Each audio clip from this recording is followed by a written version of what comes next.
ជំរាបសួរសួស្តីពុកម៉ែបងប្អូនទាំងអស់គ្នាសូមស្វាគមន៍សាជាថ្មីមកកាន់ KH Farm ដែលថ្ងៃនេះដែរយើងនឹងមកដឹងអំពីថ្នាំមួយមុខទៀតហើយដែលមានឈ្មោះថា Skinel ប្រហែលជាបងប្អូនមួយចំនួនក៏គាត់បានស្គាល់ថ្នាំហ្នឹងដែលជាទូទៅគឺយកមកលាបនៅលើស្បែកហើយដូចជាទឹកស៊ីជើងជាដើមប្រភេទថ្នាំ Skinel នេះដែរគឺជាប្រភេទថ្នាំទីបដែលមានលក្ខណៈជាគ្រីមហើយជាទូទៅគឺគេប្រើប្រាស់លាបទៅលើស្បែកអញ្ចឹង Skinel ហ្នឹងគឺមិនមែនជាប្រភេទថ្នាំដែលយើងលេបចូលទៅក្នុងខ្លួននោះទេ គឺគេលាបទៅលើស្បែកដែលមានបញ្ហាផ្ទាល់តែម្ដងហើយចំពោះសារធាតុសកម្មវិញគឺមាន2ទី1គឺKetoconazole 10មីលីក្រាមហើយនិងClobetasol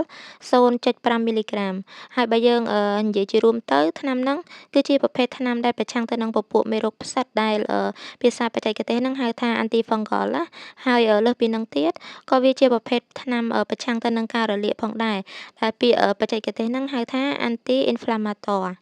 ចំពោះការព្យាបាលវិញ Skinel ហ្នឹងគឺគេប្រើប្រាស់សម្រាប់ព្យាបាលបញ្ហាជំងឺសើស្បែកដែលបង្កពីផ្សិតដែលអាចបង្កទៅជាជំងឺស្រែងដែលកើតនៅលើដងខ្លួន ច្រវាយដៃ ច្រវាយជើងឬក៏ស្រែងនៅតាមកលៀនឬក៏គល់ផ្លូវហើយនិងកន្លែងដែលបិទជិតៗអញ្ចឹងណាគឺយើងអាចប្រើប្រាស់ថ្នាំហ្នឹងបានហើយក្រៅពីហ្នឹងទៀតយើងក៏អាចព្យាបាលទៅលើជំងឺបទាតាអាឬក៏ជំងឺភ្លឺទឹកស៊ីជើងហើយស៊ីម៉ង់រ៉ូលអីជាដើមហើយក្រៅពីហ្នឹងទៀតក៏គេអាចប្រើប្រាស់ទៅលើបញ្ហាកមឬក៏រមាស់ស្បែក ហើយនឹង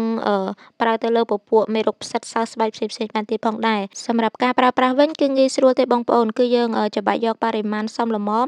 ដែលយកមកលាបផ្ទាល់ទៅនឹងកន្លែងដែលមានបញ្ហាអញ្ចឹងណាដែលយើងជាទូទៅគឺយើងអាចលាប2ដងក្នុងមួយថ្ងៃហើយប្រើរយៈពេល1ទៅ2សប្តាហ៍ចំពោះការហាមប្រើប្រាស់វិញគឺគេហាមចំពោះស្ត្រីមានផ្ទៃពោះហើយនិងស្ត្រីបំបៅដោះកូនហើយនឹងក៏គេហាមប្រើប្រាស់ចំពោះអ្នកដែលមានប្រតិកម្មណាមួយជាមួយនឹងសារធាតុផ្សំថ្នាំហ្នឹងអញ្ចឹងណា ហើយក៏គេហាមប្រើដែរចំពោះអ្នកជំងឺដែលគាត់បង្កដោយពពួកវីរុសមានន័យថាគាត់ជំងឺរបស់គាត់ហ្នឹងគឺបង្កដោយពពួកមេរោគវីរុសអីចឹងណាគឺគេហាមប្រើប្រាស់ថ្នាំហ្នឹងដែរ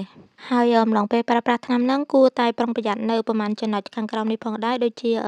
កុំឲ្យប៉ះភ្នែកហើយនឹងបើសិនជាមានបញ្ហាកទួលក្រហមឬក៏ឡើងក្រហមនៅលើស្បែកក្រោយប្រើប្រាស់ថ្នាំហ្នឹងគឺគួរតែបញ្ឈប់ប្រើប្រាស់ហើយគួរតែទៅពិគ្រោះជាមួយនឹងគ្រូពេទ្យភ្លាមៗ ចំពោះផលរំខាននៅពេលដែលបងប្អូនកំពុងតែប្រើប្រាស់ថ្នាំហ្នឹងបងប្អូនមិនបាច់ភ័យនោះទេដោយសារតែវាមិនមានផលរំខានណាដែលគួរឲ្យកត់សម្គាល់នោះទេអំឡុងពេលដែលប្រើប្រាស់ថ្នាំហ្នឹងអញ្ចឹងណា